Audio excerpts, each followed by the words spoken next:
Hello friends, ഒരു പുതിയ വീഡിയോയിലേക്ക് എല്ലാവർക്കും സ്വാഗതം. ഞാൻ അടുപ്പത്ത് എണ്ണ ഒഴിച്ചിട്ട് കുറച്ച് കടുക് പൊട്ടിക്കുന്നുണ്ട്.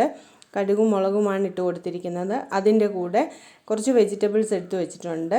സവോള, അതുപോലെ ബ്രിഞ്ചാൾ, കത്തിരിക്ക, തക്കാളി, 2 പച്ചമുളക്. ഇതെല്ലാം കൂടെ കടുക് പൊട്ടുന്ന സമയത്ത് അതിലേക്ക് ഇട്ട് കൊടുക്കുന്നുണ്ട്. എണ്ണ വളരെ കുറച്ച് ഉപയോഗിച്ചാൽ മതി. വെളിച്ചെണ്ണയാണ് എടുത്തിരിക്കുന്നത്. അതുപോലെ തന്നെ ഉപ്പും മഞ്ഞൾപ്പൊടി ഇട്ടിട്ടുണ്ട്. ഒന്ന് വഴറ്റിയതിന് ശേഷം അതിലേക്ക് ചുമന്ന മുളക് പൊടിയാണ് ഇട്ട് കൊടുക്കുന്നത്. കാശ്മീരി മുളക് പൊടി, അതുപോലെ കുറച്ച് മല്ലിപ്പൊടി, സാമ്പാർ പൊടി, ഇതെല്ലാം ഇട്ട് നന്നായിട്ട് അതിൻ്റെ എല്ലാം പച്ചമണം മാറുന്നിടം വരെ ഒന്ന് വഴറ്റി കൊടുക്കണം. വളരെ എളുപ്പത്തിൽ തയ്യാറാക്കാൻ പറ്റുന്ന ഒരു കറിയാണ്. അതുപോലെ തന്നെ ദോശയ്ക്കോ ചപ്പാത്തിക്കോ ഒക്കെ ഉപയോഗിക്കാൻ പറ്റും. ഇപ്പോൾ ഇട്ടിരിക്കുന്നത് മല്ലിപ്പൊടിയാണ്, കുറച്ച് മുളക് പൊടി ഇട്ടിട്ടുണ്ട്. ഇനി ഇടുന്നത് കുറച്ച് സാമ്പാർ പൊടിയാണ്. സാമ്പാർ പൊടി 1 ടീസ്പൂൺ അളവിലൊക്കെ ഇട്ടാൽ മതിയാകും. നന്നായിട്ട് വഴറ്റി കൊടുക്കുക. ഇത് നന്നായിട്ട് വഴണ്ട് വരുന്ന സമയത്ത് നമുക്ക് ഒരു നെല്ലിക്ക വലിപ്പത്തിൽ പുളി പിഴിഞ്ഞൊഴിക്കണം. പുളിയുടെ ജ്യൂസും കൂടെ ഒഴിച്ച് അടച്ചു വെച്ച് നമുക്കിതൊന്ന് കുക്ക് ചെയ്തെടുക്കണം. ഞാനിപ്പോൾ പുളി പിഴിഞ്ഞ് ഒഴിക്കുന്നുണ്ട്.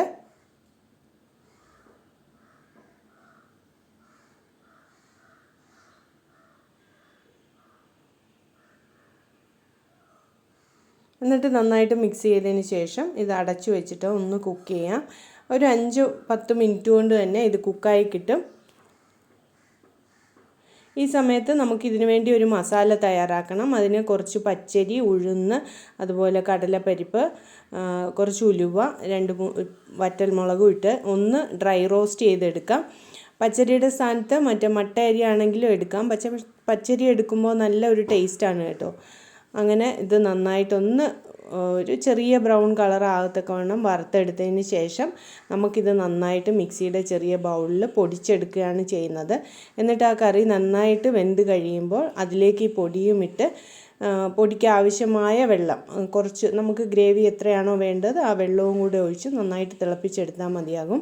ഞാൻ ഇതോടൊപ്പം തന്നെ കുറച്ച് കായം കൂടെ ഇട്ട് കൊടുക്കുന്നുണ്ട്. നിങ്ങൾ മുഴുവൻ കായമാണ് എടുക്കുന്നതെങ്കിൽ അങ്ങനെ തന്നെ എടുക്കാം. ഇത് പൊടിയാണ് എടുത്തിരിക്കുന്നത്. അത് ഞാൻ എല്ലാം കൂടെ പൊടിച്ച് വന്നിട്ടുണ്ട്. എന്നിട്ട് നമ്മുടെ കറിയിലേക്ക് ഇട്ട് കൊടുത്ത് കുറച്ച് വെള്ളം മിക്സിയുടെ ജാറിൽ ഒഴിച്ച് എടുക്കുന്നുണ്ട്. നന്നായിട്ട് ഇളക്കി കൊടുക്കണം. നമുക്ക് ഗ്രേവി എത്ര വേണോ അതിനനുസരിച്ച് വെള്ളം ഒഴിക്കാം. ഇതൊന്ന് കുറുകുമ്പോൾ നല്ല കുറുകി വരും. കാരണം അരി ഒക്കെ അല്ലേ വറുത്ത് പൊടിച്ചിരിക്കുന്നത്. അതുകൊണ്ട് തന്നെ നല്ല കൊഴുപ്പുണ്ടാവും കറിക്ക്. ഗ്രേവി ആവശ്യമുള്ളതിനനുസരിച്ച് ചെറിയ ചൂടുവെള്ളമാണ് ഒഴിച്ചു കൊടുത്തത് ഞാൻ. നന്നായിട്ട് തിളയ്ക്കുമ്പോൾ നമുക്കിത് ഓഫ് ചെയ്ത് എടുക്കാവുന്നതാണ്.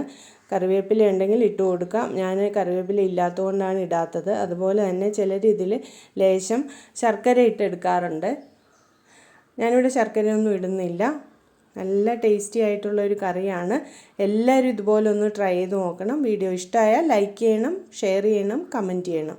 താങ്ക്